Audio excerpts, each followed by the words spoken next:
몇 가지 더 말씀드리도록 하겠습니다. 일단 첫 번째, 우리 지금 관심을 갖고 있는 헝다그룹의 재무 위험. 이 부분 말씀드리도록 하겠습니다. 조금 빨리 진행하겠습니다. 다 아시지만 한번 정리 차원에서 제가 정리예요. 한번 말씀드려볼게요. 헝다그룹은 부동산, 금융, 헬스케어, 여행, 전기차 등의 사업을 영위하는 기업이고요. 중국 전체 건설 시장의 3에서 4% 수준입니다. 이번에 파산설이 나온 게 아니고요. 무려 2020년부터 그 전부터 굉장히 안 좋았어요. 그리고 올해는 82%로 폭락했다니까요. 2020년 작년 8월인가 6월서부터 파산설이 계속 있었고요. 회장의 쉬지아인의 구설 논란이 굉장히 많습니다. 배당 관련 논란도 있고 기부, 그리고 자기 주식을 주담보대출 받아가지고 그거 가지고 뭐 또 유용하고 이런 논란들이 굉장히 많아요. 이것 때문에 가만두지 않을 거다. 중국 당국에서는 뭐 이런 얘기들이 많이 하고 있는 거예요. 전체 부채 규모가 1.9조 위안, 약 300조인가요? 그 정도 얘기를 하고 있는 거고요.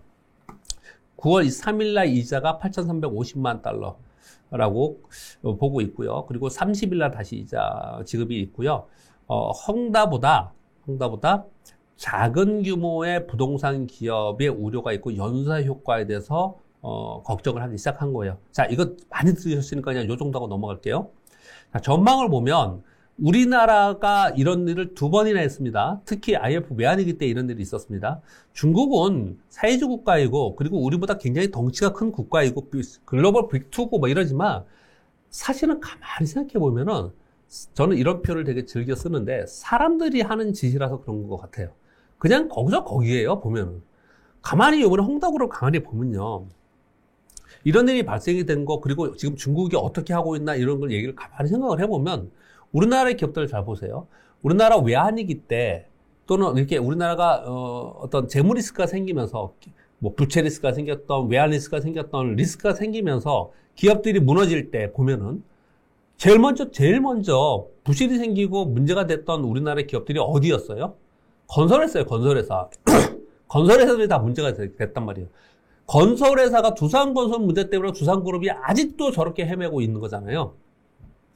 우리나라 기업들 중에 건설 때문에 무너진 기업들이 굉장히 많습니다. 왜냐하면 고성장할 때는 건설로 컸기 때문에 건설에 막단 투자를 하면서 그 국가가 고성장하는 구간에는 건설이 일단 최전선에서 가장 발전을 했단 말이에요. 그 다음에 뭐 중화학이 있고 뭐 이런 것도 있겠지만 건설이 그만큼 올라왔지만 그만큼 건설이 그렇게 급격하게 성장을 하면서 부작용도 있었고 부실도 있었고 그 안에서 자본도 많았고 굉장히 우리 그런 경험 먼저 다 외부면 다 아시죠, 여러분들.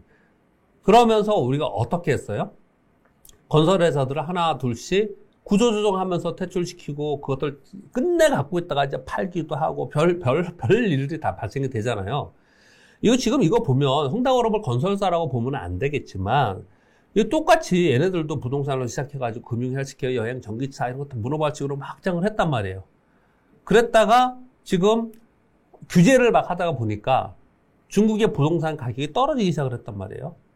중국의 부동산 가격이 떨어졌다는 것을 어떻게 보면 될 수 있냐면요. 제가 좀 이따 보여드렸는데 차트를 한번 보여드릴게요. 헝다그룹의 헝다그룹의 대출 비중을 보면 평균이 0.4%뿐이 안 돼요. 0.4%뿐이 안 돼요. 공상은행은 0.1%뿐이 안 돼요.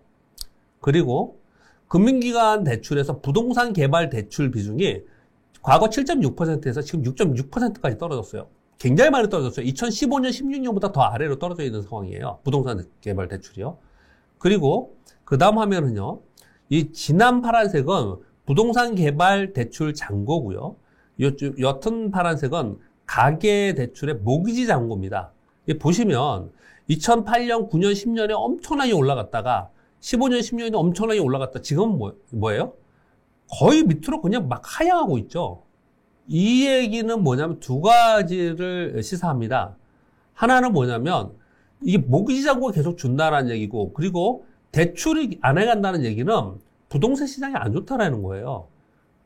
이상하게 들리시죠? 전 세계가 부동산 가격이 그렇게 폭등하고 그러는데 중국은 안 좋아? 되게 이상하게 들릴 수 있잖아요.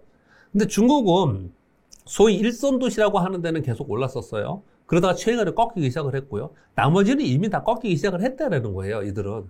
그러니 부동산 가격이 떨어지니, 그러면 부동산 사업을 했던 기업들은 당연히 생산성이 떨어지고 부실이 생길 수밖에 없는 거잖아요. 그러면 그들이 부실이 생기는 걸 가지고 시비를 발행하기도 하고 재무적 조달도 하고 구조조정하기도 하고 이러면서 그걸 메워온단 말이에요. 그런데 다시 부동산 경기가 활성화되는 그런 터닝을 하면서 이들이 정상화돼야 되는데 지금 중국은 규제를 하고 있단 말이에요. 그러다 보니까 얘들이 위험해진 겁니다. 지금 현재 그렇게 위험해진 거예요. 아까 그 차트를 보면서 한 가지는 그걸 볼 수가 있고 또 한 가지는 뭐냐면 중국의 경기가 둔화될 가능성이 앞으로 높구나. 이것을 이제 시사하는 바예요. 근데 아무튼 그건 좀 이따 다시 말씀드리고요. 제가 왜 여기까지 길게 말씀드리냐면 우리나라도 미국도 똑같이 이런 일이 있었고 일본도 똑같이 이런 일이 있었고 우리나라도 똑같이 이런 일이 있었어요. 지금 중국도 똑같이 헝다 그러면 앞으로 어떻게 할 것이냐. 헤어컷하고 재무 탕감하고 채권 1억 빌려줬는데 야 너 2천만 원만 받아. 뭐 이거 탕감 막 하고 그 다음에 공적 자금 투입하고 그 다음에 경지 교체하고 너 나가. 그리고 공적 자금 투입했으니까 국유화 시키는 거잖아요. 그리고 나서 구조조정하고 우리나라는 외자 유치를 많이 했는데 이들은 외자 유치를 뭐 할지 안 할지 모르겠지만 외자 유치 하겠죠, 애들도. 근데 사회주의 국가니까 외자 유치 안 할 가능성도 있지만 이 순서대로 갈 거라는 거죠, 앞으로도. 이것만이 아니고 이런 기업들이 많이 발생을 하겠죠. 우리나라 지금 은행들 보세요. 우리나라 은행. IMF 외환위기 맞고 우리나라 은행들은 전부 다 그냥 공적 자금 투입했잖아요. 그래서 살려냈지 않습니까? 그래서 오늘의 은행들이 된 거지 않습니까? 그래서 은행들은 국가가 우리 돈으로, 우리 세금으로 살려낸 거잖아요. 은행들은요. 근데 기업도 그런 데가 많죠. 예를 들어서 HMM, 현대상선, 일대 주주가 산업은행이지 않습니까? 공적자금 투입한 거잖아요. 공적자금 투입하고 구조조정하고 그리고 나서 정상화시키고 나서 이제 다시 팔죠. 우리 은행들도 그랬죠. 우리 은행들도 정상화시키고 나서 그 지분을 다시 팔았죠. 근데 그게 문제가 된 게 옛날에 외환은행이었지 않습니까? PE에다가 팔아가지고 문제가 된 거잖아요. 아무튼 얘기가 세면 안 되지만 이런 과정은 똑같이 겪을 것이다. 이렇게 보시는 게 맞을 거라고 저는 생각을 하고 있고요. 그런데 이건 같은 점이고요. 다른 점은 얘들은 사회주의 국가잖아요. 그리고 시진핑은 2022년 재집권을 위해서 지금 공동부유라는 기치를 가지고 부동산, 인터넷 플랫폼, 교육, 게임, 연예인 강력한 규제를 지금 하고 있는 상황이에요. 그러면 기존에 미국이나 일본이나 우리나라가 했던 그런 방식으로 가긴 갈 텐데 다른 점은 시진핑 정부의 선택이 남아있다라고 봐야 된다는 거죠. 시진핑 정부의 선택은 중국의 토지는 빌려주긴 하지만 영구적으로 사고팔고는 하지만 국가 소유지 않습니까? 그리고 채권자는 거의 국영은행이에요. 그래 사실 국가가 채권자예요. 국가가 채권자. 그러니까 그들이 선택이 어떻게 하느냐에 딸려 있는 부분이지 않습니까? 그걸 어떻게 할까? 우리가 판단하기 굉장히 어렵죠. 그래서 일반적으로 우리가 과거에 어떻게 해왔냐를 보면서 그걸 유추해 볼 수 있는데 그 부분에 대해서 지금부터 한번 말씀을 드려보도록 하겠습니다. 일단 헝다그룹은 지금 좀 전에 말씀드린 그런 스토리대로 가면은 이게 만약에 터지면 리만처럼 가지 않겠냐 자꾸 이렇게 얘기를 하는데 그것은 아니라고 얘기를 하는 이유는 지금 설명드린 이런 것 때문이에요. 사회주의 국가이기 때문에 그리고 토지나 채권 자체가 국가가 채권자예요. 그러니 정부의 신뢰도가 굉장히 높은 당국에서는 어떻든 이 부분에 대해서 해결을 할 것인데 그 해결의 과정 속에서 이 리스크가 다른 나라로 이게 전이가 될 것이냐 요걸 제가 보는 거지 않습니까? 근데 파월 의장이 FOMC 회의 끝나고 이례적으로 얘기를 했죠. 헝다그룹 문제는 중국 문제다. 우리하고 상관없다. 이러고 말았어요. 그러고 그렇게 얘기할 수 있었던 근거가 뭐냐? 이런 거예요. 중국의 상업은행의 자산 총액이 45조 달러고 부채가 35조 달러인데 대출 잔액이 29조 달러예요. 그런데 헝다 부채는 3천억 달러예요. 이게 뭐예요? 전체 대출 잔액의 1%. 그것뿐이 안 된다는 얘기예요. 그리고 또 오늘 아침에 나온 뉴스는요. 중국의 당국 지침이 건설적인 주택은 완공해라. 니들이. 그리고 개인 투자자 자금 상환해라. 그리고 요게 중요한 얘기 같아요. 달러 채권 디폴트를 해소해라. 달러 채권에 대해서는 이자 줘라. 이자 줘라. 그리고 위안화 채권에 대해서는 이자를 연기해줬습니다. 지금 연기해줬어요. 그런데 여러분 채권 이자가 전체 부채 300조 원 중에서 얘들 지금 300조라 그러잖아요. 달러 표시의 외국 채권은 24조 원이에요. 그 중에 10%도 안 됩니다. 이런 것들을 보면서 미국에서는 야, 걔들 문제야. 리먼처럼 가는 거 아니야. 옛날 러시아에 있었던 롱통 캐피탈처럼 되는 거야. 이렇게 본다는 거예요. 그래서 크게 신경을 안 쓰고 시장이 움직이고 있다라는 것이죠. 그런데 우리는 좀 달라요. 우리 한국은요.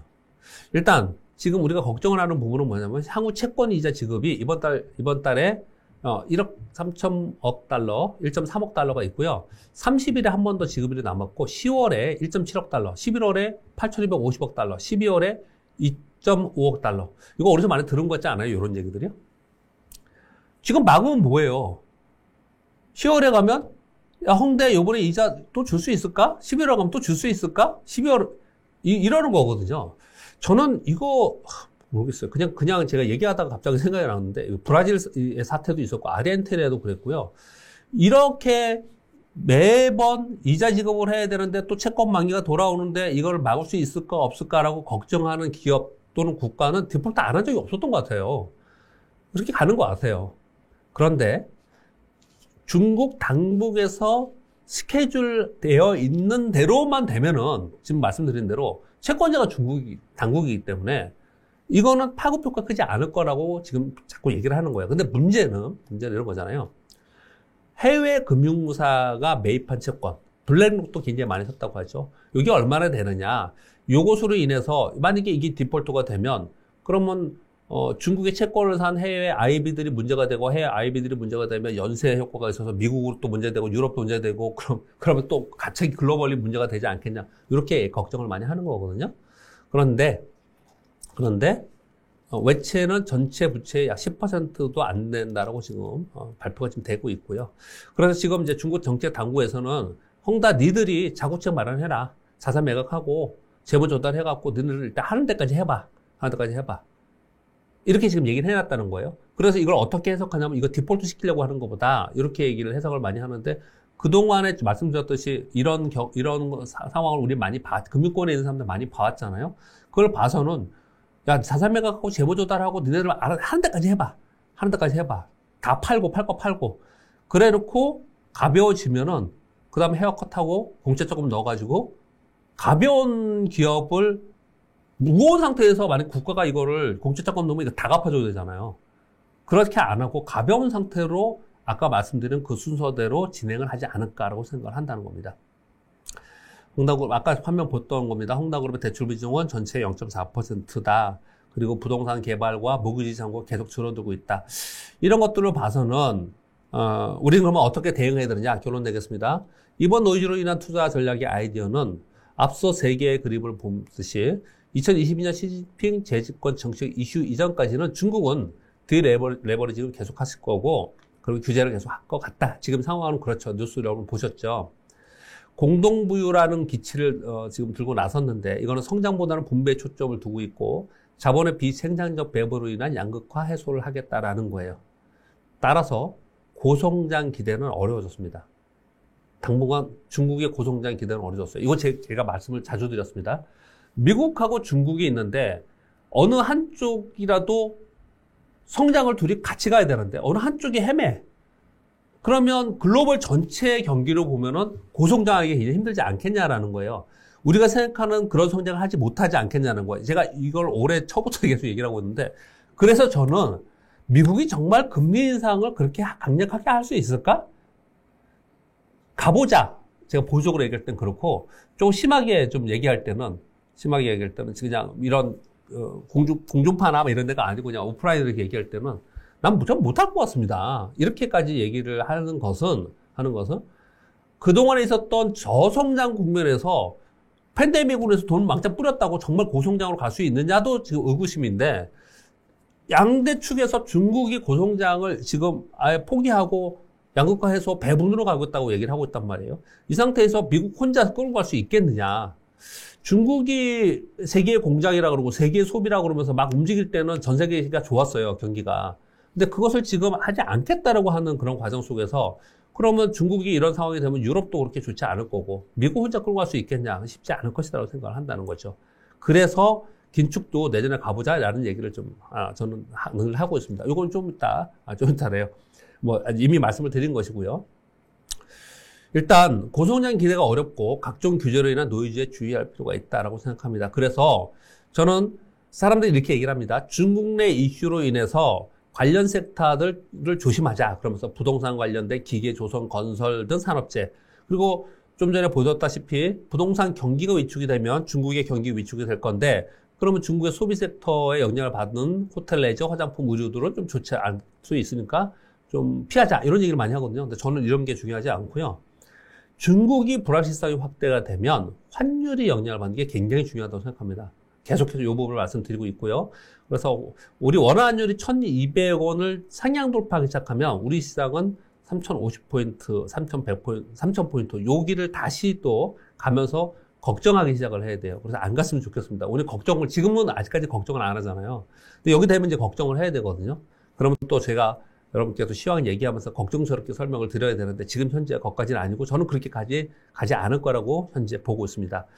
미국의 지금 3Q의 경기 둔화 얘기를 계속하고 있고 이 부분은 향후에 안정성장을 확인할 필요가 있고 연준에서는 내년도에 안정성장이 될 거라고 얘기를 하고 있지만 확인 필요하다 이렇게 말씀드리고 있고요. 중국의 경기 둔화 얘기를 하고 있는 부분은 이후 연착륙 확인이 필요합니다. 따라서 시장은 전반적으로 이 형단그룹 문제로 인해서 원래 실적 시즌에 들어가지만 홍다그룹 문제가 생겼기 때문에 더더욱 이제는 확실한 대로만 가자라고 할 가능성이 굉장히 높아요. 그래서 소위 정책과 관련된 수소, 탄소, 전기차, 배터리 여기 그리고 확실한 실적이 있는 쪽이 어디냐면 IT 하드웨어 쪽이에요. 여기에만 집중될 가능성이 상당히 높고 나머지들은 한동안 이렇게 강하게 움직이지 못할 수 있다. 그래서 소위 종목 장세가 되면서 전체적으로 시장이 오르고 전체로 빠지고 종목들이 전체로 오르고 내리고가 아니고 우리 좀 어려운 시장을 표시할 때 이렇게 얘기하죠. 우리가 흔히 얘기할 때 이렇게 핀셋으로 꼽아야 된다 종목을. 그런 시장이 좀 될 수 있을 것이다 이렇게 보여집니다. 근데 우리나라는 다행스러운 거는 말씀드렸다시피 삼성전자, 하이닉스, 카카오, 네이버, LG와 SK이노베이션, 삼성, SDI, 현대차 얘네들이 많이 빠졌어요. 얘네들이 많이 빠져서 여기서 얘들이 더 빠지면 3,000포인트 깨요 진짜. 근데 3,000포인트 깨지 않을 것이라는 컨센서스가 있는 상태에서 얘들이 여기서 더 빠지지는 않을 것 같거든요. 정말 위기가 발생하기 전에는. 그러면 얘들이 올라오면서 전반적인 시장은 받쳐주면서 종목 장세가 이루어질 것이다 라고 저는 좀 생각을 하고 있습니다. 홍당으로 문제는 투자자들도 그렇게 생각하고 있고요. 헬스케어 부분은 그냥 넘어가고 다음 주에 다시 한번 말씀드릴게요. 이거는 다음 주에 미국의 헬스케어 부분이 굉장히 지금 급성장하고 있는데 이 부분에 관련된 것은 빅데이터, AI, IoT 요런 섹터인데 요런 섹터를 좀 보자라는 것도 다음 주에 다시 하겠습니다. 지금 그거보다도요. 요걸 먼저 말씀드리려고. 지금 실적 시즌이니까 실적을 봐야 되는데요. 실적을 2021년 연간 순위 예상치가 지난주하고 요번 주에 봤을 때 크게 변함이 없습니다. 시장의 변동성이 있지만 상향 업종은 자본재 그리고 운송, 반도체, 건설이 상향되었고요. 하향 업종은요. 실적이요. 조선, 보험, 정유, 미디어 교육은 하향되어 있습니다. 상향 종목은 이건 이제 제 자료가 아니고요. 잠깐만요. 이 자료가 어디서 나왔냐면 하나투자증권 자료에서 나온 거니까 종목은 제가 불러드리는 게 아니고 하나투자증권 자료 그대로입니다. 상향 종목은 대한항공, LG, HMM, 금연소유 이런 종목들 얘기를 하고 있고요. 하향 종목은 한국조선해양, SK바이오팜, 삼성생명, 카카오 이런 얘기를 하고 있는데 자 여기 화면을 볼게요. 하나투자증권 리서치 자료입니다. 코스피의 연간 순위 예상치가 그러니까 요번 3분기가 예상보다 더 높아질 것 같아 라는 섹터가 어디냐라는 거예요. 자본재, 운송, 반도체, 건설, 하드웨어, 화학, 은행, 증권 이렇게 있고요. 예상치보다 지금 더 떨어질 것 같아 라고 제일 많이 떨어질 거라고 보는 쪽부터 불러드릴게요. 조선, 보험, 정유, 미디어 교육, 유통, 디스플레이, 헬스케어, 가전, 소프트웨어, 필수소비재, 화장품 이렇게 돼 있고요. 거기서 종목으로 볼 때, 상하위, 가장 많이 실적이 좋아질 것 같아. 라고 하는 거 맨 위에부터 불러드리면, 대한항공, 아시아시멘트, 미래생명, LG, 금호건설, 제주항공, 코오롱플러시티, 진에어, HMM, 동양생명, 삼성엔지니어링, 풀무원, LG노태, 현대해상, 금호석유 이렇게 발표를 하고 있고요. 안 좋을 것 같아. 가장 안 좋은 것부터 불러드릴게요. 현대미포, 롯데쇼핑, 대우조선, 한국조선, 현대중공업, SK바이오팜, 현대중공업 지주입니다. 삼성생명, 삼성중공업, 하늘시멘트, 하이트질러, 카카오, 효성화학, 대한유화, CJCGB, 제이컨텐트리 이런 것들이 좀 나와 있어요. 그냥 참고로 하시면 될 것 같고요. 먼저 자, 요걸 마지막으로 하고 오늘은 요 정도 마치겠습니다. 그리고 제가 지금 다음 주에는요, 헬스케어 섹터랑 수소 섹터를 섹터 공부를 좀 더 하도록 하겠습니다. 자료를 좀 준비를 해놓고 있으니까요. 오늘 좀 시간이 좀 안 돼서 요까지만 좀 하도록 하겠습니다. 요거 뭐냐면요, 섹터별 이익 추정치의 흐름이에요. 요 흐름이 굉장히 중요하겠죠. 자, 맨 왼쪽부터 보겠습니다. 맨 왼쪽부터. 요건 코스피예요. 코스피는 가파르게 올라왔다가 지금 옆으로 횡보하죠. 옆으로 횡보하고 있습니다. 이 얘기 뭐예요? 우리나라 기업의 이익들이 이렇게 가파르게 증가하다가 이제 멈춰섰다는 얘기를 하고 있는 거예요. 자, 여기서부터는 그냥 섹터를 불러드릴게요. 이 위에 빨갛게 올라와 있는 게 정유예요. 얘도 멈췄습니다. 그 밑에 있는 게 화학입니다. 화학. 그 다음에 여 위에 있는 게 철강이에요. 보시면 지금 현재까지 여기까지는 철강이 제일 좋습니다. 철강이 이익이 제일 많이 늘어나고 있다는 거예요. 그 밑에 있는 건 비철, 금속, 목재입니다. 별로고요. 그 다음에 있는 게 이 빨간 게 건설이에요. 그 다음에 요건 기계예요. 그럼 건설도 지금 현재 좋아요. 그 다음에 있는 게 빨간 게 상사. 그 다음에 맨 밑에 있는 게 조선 밑으로 꼬라박고 있죠? 이거 조선입니다, 이거는. 지금. 이익 추정치를 얘기하는 거예요.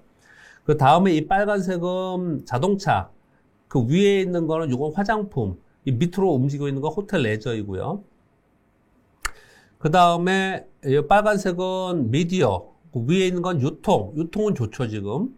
그리고 이 빨간색은 필수 소비재. 위에 있는 건 헬스케어. 둘 다 안 좋고요. 여기 보시면 맨 위에 있는 게 증권.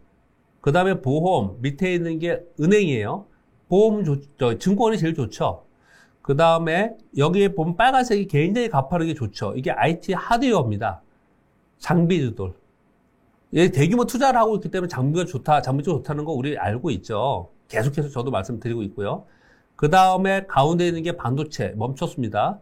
소프트웨어도 멈췄어요. 그럼 이게 제일 좋죠. 그 다음에 가전 안 좋고, 디스플레이도 좀 꺾이고 있고요. 그 다음에 통신도 올라갔다 좀 꺾였고, 유틸리티는 굉장히 안 좋고. 요걸 보면, 섹터를 보면 어디가 좀 좋냐. 디스플레이 중에서는 OLED가 좋을 것 같고, IT 쪽에서는 장비주인 하드웨어가 좋은 거고, 금융에서는 증권이 제일 좋고, 그 다음에 좋은 거는,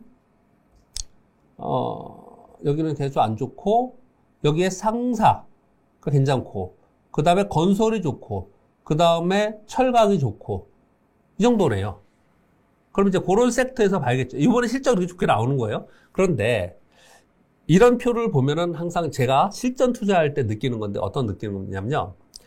이게 계속 좋았던 데는 주가가 많이 올라왔을 거 아니에요. 그리고 계속 안 좋았을 때는 주가 떨어졌을 거 아니에요. 이런 게 발표될 쯤 되면 이게 뒤집어져서 안 좋다는 데는 올라가고 좋다고 하는 데는 빠지는 경우가 발생을 하거든요. 그러니 실적 시즌이기 때문에 실적을 바탕으로 하되 주가의 위치가 어느 정도에 와 있느냐는 거예요. 마지막 이 말씀 드릴게요. 주가의 위치라는 게 굉장히 중요합니다. 전 세계 시장의 주가의 위치가 지금 어디에 있느냐? 지금 빠져 있는 상태에서 이제 터닝하고 있는 시점에서 헝당으로 문제가 발생이 돼서 테이퍼로 문제가 됐어. 이런 별 문제 없어요. 근데 주가가 지금 많이 올라와 있는 상태에서 모두 다들 고평가 아니야, 버블 아니야, 긴축해야 되는 거 아니야, 이런 얘기들을 하고 있는 상태에서 노이즈가 발생을 하면 시장은 그것을 반영을 한다는 겁니다. 즉 실적도 주가의 위치에 따라서 상당히 많이 달리 움직인다는 것을 참고로 말씀을 좀 드리도록 하겠습니다. 자, 오늘 여기까지 말씀을 드리도록 하겠습니다. 뭐 아주 굉장히 시장이 좋고 이제 굉장히 이제 위로 올라갈 것입니다. 이렇게도 얘기한 게 아니고 또 완전히 또 제가 나쁘게 지금 얘기하고 있는 시황도 아니에요, 사실은요. 아니에요. 근데 실적 상세가 됐으니까 실적 장세에서는 실적을 바탕으로 종목이 움직이는 것에 내가 투자를 해야 되는데 그렇게 실적 좋은 종목에 투자를 해야 되는 상황이냐 아니냐 시황이 그런 상황이다. 시장이 아주 안 좋으면 시황이 안 좋으면 실적이 좋아도 투자를 하면 안 되겠죠. 좀 더 계속 기다려야겠죠. 근데 지금 시황은 그 정도의 시황은 됐다. 그런데 우리가 지금 추석 쉬고 3일 지나고 이틀 열렸는데 어제 오늘 보면 그냥 밋밋하잖아요. 그냥 뭐 대북주 쪽 움직이고 그리고 2차 전지 몇 개 움직이고 이러지 않습니까? 그냥 다음 주에도 뭐 이럴 수밖에 없지 않나 이런 생각을 하고 그 이제 본격적으로 실적 발표가 되면서 시장을 좀 기대를 해봐도 되지 않을까 이렇게 생각을 좀 하고 있습니다. 자, 오늘 여기까지 하도록 하겠습니다.